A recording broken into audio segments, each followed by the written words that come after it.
Bonjour. Ça roule?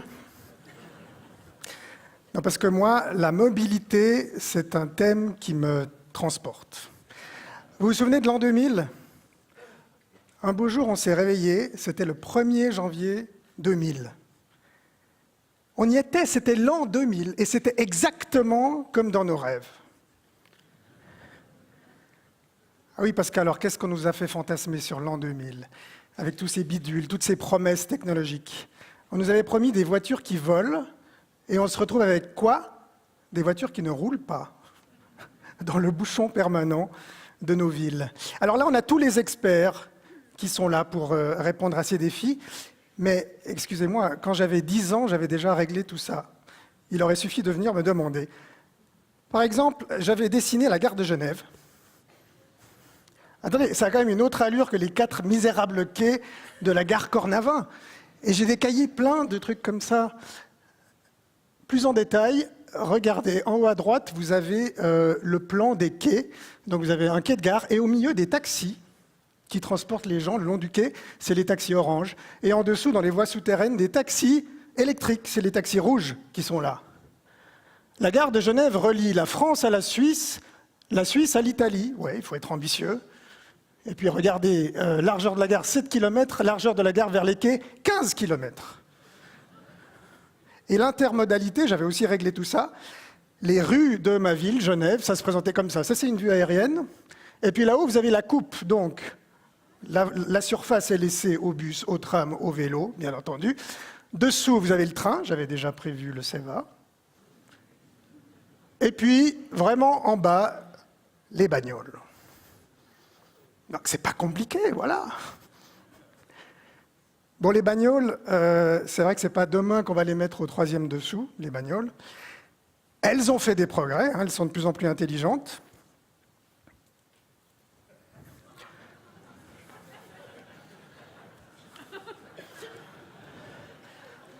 Ouais, ouais.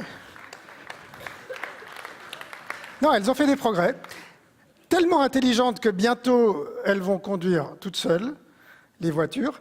Et puis alors, c'est vrai, il suffira d'appeler sa voiture Uber ou sa voiture Google hyper connectée et de lui dire où on veut aller, et puis en voiture Monique.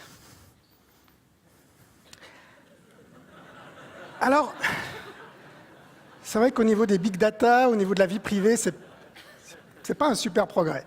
Mais mesdames et messieurs, c'est une révolution, elle a lieu maintenant. Les voitures autopilotées sont là. Et ça tombe vachement bien, surtout dans des pays comme l'Arabie Saoudite.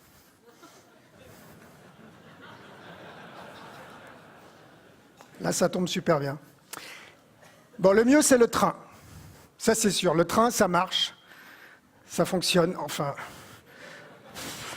en ce moment, c'est un peu compliqué en France. Mais Emmanuel Macron, il a eu raison d'appeler son mouvement En Marche, parce que la marche à pied, c'est vrai que c'est le moyen le plus efficace, et Macron, il avance. Vous savez que même Kim Jong-un, le dictateur de Corée du Nord, il a choisi le train. Il a compris que c'était le moyen le plus sûr, son train blindé. Il l'a pris récemment pour aller en Chine. Bon, maintenant, il hésite un petit peu encore entre le train et cet autre moyen de propulsion, beaucoup moins bon au niveau carbone. Non, mais c'est bon signe. Et puis, très bientôt, il va ressortir son vieil avion. Vous savez comment il s'appelle, l'avion de Kim Jong-un? Comment on le surnomme? Air Force 1. Il va prendre son avion et il va aller voir Donald Trump pour cette rencontre au sommet que les dessinateurs du monde entier se réjouissent d'illustrer.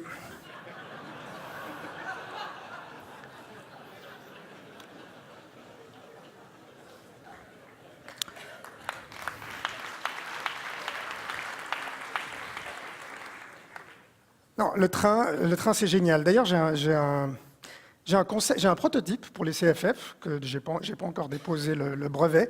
Ce serait un automate qui fait à la fois distributeur de billets et de sandwichs. Alors, par exemple, vous faites Zurich-Genève, jambon-fromage, ou bien vous faites, je ne sais pas moi, Lausanne-Sion, viande séchée, cornichon, ou vous faites Moutier de Lémont, pain toast et beurre. C'est une idée.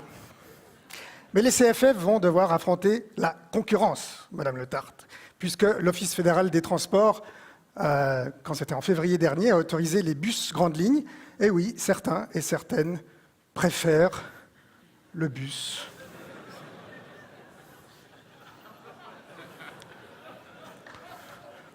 Bon, pourtant, regarder passer un autocar, c'est beaucoup moins poétique que de regarder passer une magnifique locomotive RE 4x4 ou alors un avion.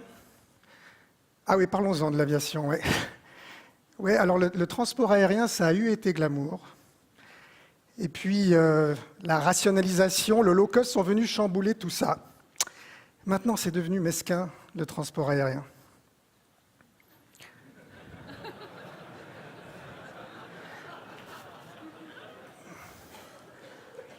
C'est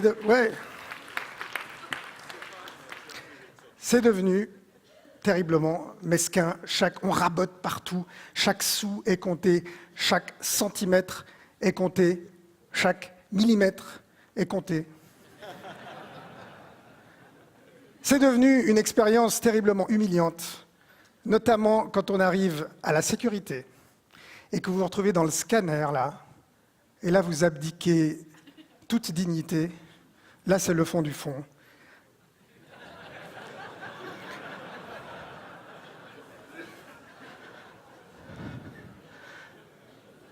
Là, c'est un très grand moment de solitude. Et puis, les économies, la rationalisation, ça ne concerne pas seulement les passagers.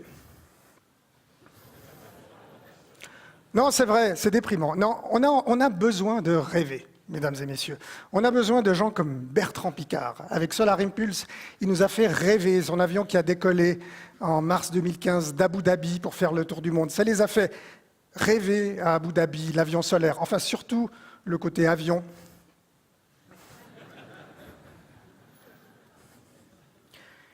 Pierre Maudet aussi nous a fait rêver avec ses voyages à Abu Dhabi. Gratuit en famille. On a besoin de rêver. Avec Elon Musk, vous savez que bientôt, on partira dans les étoiles. Très bientôt, SpaceX promènera les premiers touristes de l'espace. On va aller en orbite. Enfin, quand je dis « on », c'est pas non plus tout le monde. Ah non, c'est pas contre Uber, hein. C'est une expression, les Uber riches. Quoi? Non. Les Uber riches, parlons-en des Uber riches. Récemment, on a vu dans l'actualité un moyen de transport totalement antique, le carrosse royal, et ce truc-là a transporté les foules.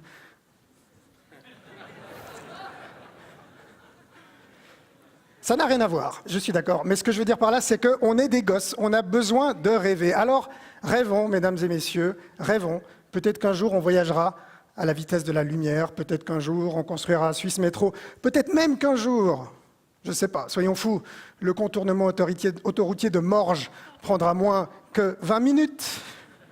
Peut-être qu'un jour, ce sera vraiment l'an 2000 et que, oui, les voitures voleront. Merci.